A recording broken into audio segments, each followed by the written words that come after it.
What happens when the internet's most famous wife guy shatters the very image that made him a star, only to hear his own wife say she'll never forgive him? For years, Ned Fulmer built his brand around being the devoted husband the family man fans could count on. But in 2022, that carefully crafted persona came crashing down in a cheating scandal that not only ended his career with the Try Guys, but also sent shockwaves through the very audience that once adored him. Now, 3 years later, Ned and his estranged wife, Ariel, have finally broken their silence.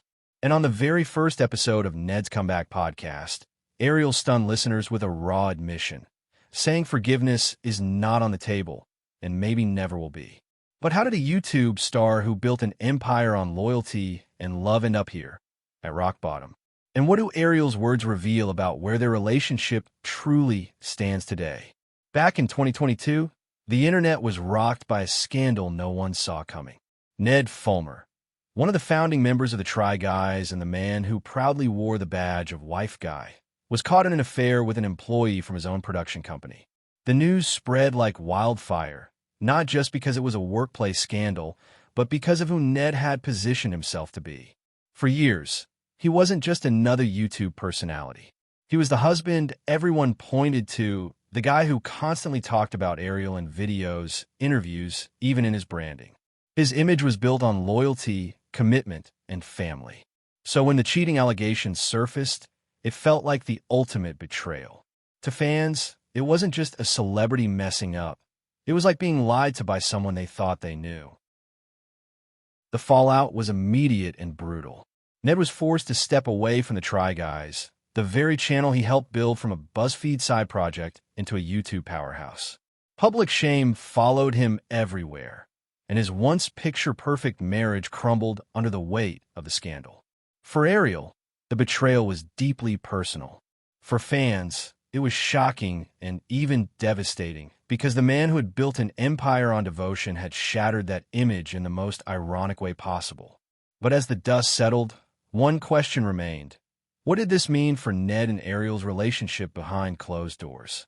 3 years after the scandal first broke, Ariel finally spoke her truth, and she didn't hold back. On the very first episode of Ned's brand new podcast, Rock Bottom, the estranged couple sat down for a brutally honest conversation about where they stand today. And when Ariel was asked the question so many people had been wondering, "Do you forgive him?" her answer sent shockwaves through the internet all over again. "Absolutely not," she said. "How can you forgive somebody for lying to you? For cheating on you? No. No. It was raw. It was blunt. And it left no room for interpretation. Ariel wasn't interested in sugarcoating the truth, and in that one moment, she reminded the world just how deep the wounds still run. Her words instantly reignited headlines, proving that even 3 years later, the scandal still casts a long shadow. But that wasn't the only revelation from their conversation, because what Ned confessed next showed just how far their marriage had unraveled. After Ariel's shocking refusal to forgive, Ned opened up about the reality of their relationship, and it wasn't what fans expected.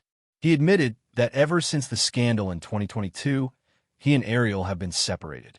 But unlike many high-profile splits, their story hasn't been so black and white. According to Ned, they're no longer a couple in the traditional sense, yet their lives remain deeply intertwined. They still travel together, raise their 2 kids side by side, and even share moments at big events, like the time they were spotted at a Taylor Swift concert. But as Ned put himself, just because you go to a Taylor Swift concert together doesn't mean all is forgiven. It was a striking admission because it showed that while the marriage was fractured, the family bond was still intact. They've chosen to navigate a middle ground, somewhere between estranged partners and co-parents who refuse to let bitterness take over their entire lives. But as Ariel reminded him during that same conversation, staying connected doesn't mean the anger has faded. In fact, she made it clear that the pain of what happened is something she still carries with her every single day. For Ariel, forgiveness was never the goal. Instead, her focus has been on survival, on holding her family together for the sake of their children, even if the marriage itself couldn't be saved. On the podcast, she admitted that what they've managed to build isn't about reconciliation, but about learning how to coexist. I feel like forgiveness isn't the goal at this point, she said. We've been together a long time, and you're the father of my 2 beautiful children. We've worked through a lot, and the fact that I could be around you, still laugh, still enjoy time with our kids, that's a win.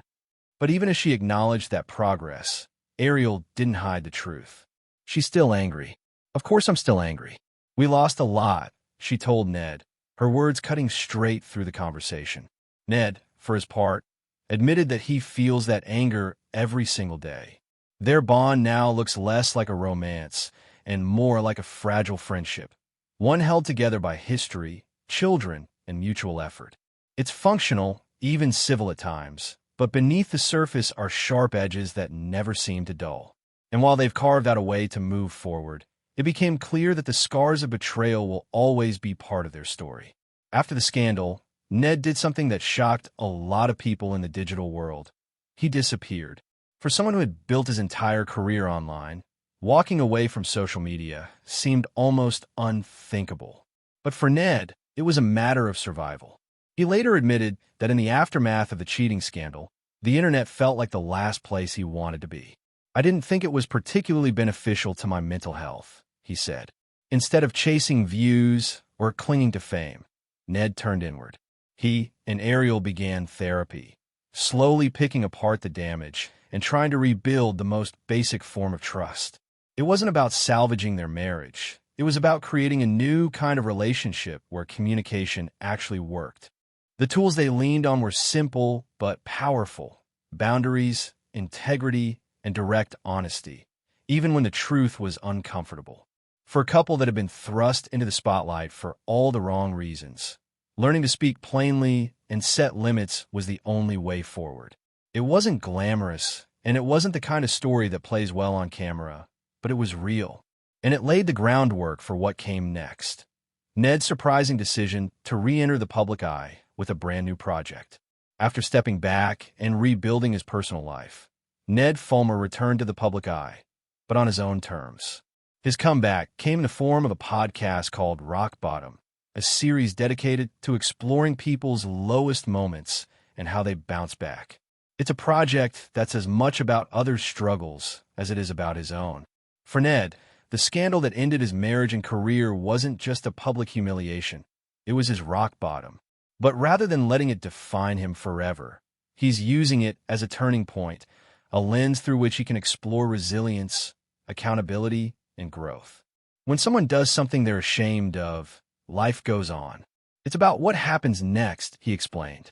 Through Rock Bottom, Ned is attempting to reshape his image entirely. No longer just the wife guy adored by fans for his devotion to Ariel. He's presenting himself as a flawed human who has made mistakes, learned from them, and wants to help others navigate their own low points. It's a delicate balance, showing vulnerability while rebuilding credibility, and proving that even the most public falls can lead to new beginnings. Part of what made Ned's scandal so explosive wasn't just the affair itself. It was the stark contrast between the man online and the man in real life. Ned openly admitted that he had consciously leaned into his wife guy persona, crafting a brand built entirely on his devotion to Ariel. Fans didn't just admire him. They trusted him, and they believed in the story he presented. When the truth came out, it hit like a rug pull. It was ironic, Ned reflected, devastating to viewers. The man who had portrayed the perfect husband, the ultimate family man, had betrayed that very image, leaving fans feeling blindsided and, in some cases, personally hurt. His experience serves as a cautionary tale about the power and danger of internet personas. In a world where social media fame often depends on curated perfection, reality has a way of breaking through. And when it does, the fallout can be swift, unforgiving, and deeply personal, not just for the celebrity, but for everyone who bought into the story. So where does that leave Ned and Ariel now? 3 years after the scandal shook the internet. For Ariel, forgiveness isn't on the horizon, and it may never be. Yet despite the pain, she has found a way to coexist with Ned, for the sake of their children, and for the fragile, functional bond they still share. It's a hard-earned balance, one built on boundaries, communication, and the understanding that some wounds never fully heal. For Ned, the journey is different, but no less challenging. He's ready to create again, to tell stories and connect with people through his new podcast, Rock Bottom. But he knows he's starting from scratch, rebuilding not just a public image, but credibility, trust, and a sense of identity beyond the persona that once defined him. Their story leaves a larger question hanging in the air. Can someone ever fully recover in the public eye after a scandal so personal, so intimately connected to the life they portrayed online? For Ned and Ariel, the answer isn't simple. What is clear, however, is that even in the aftermath of betrayal, life goes on, and the journey of redemption, reconciliation, or simply coexistence is far from over.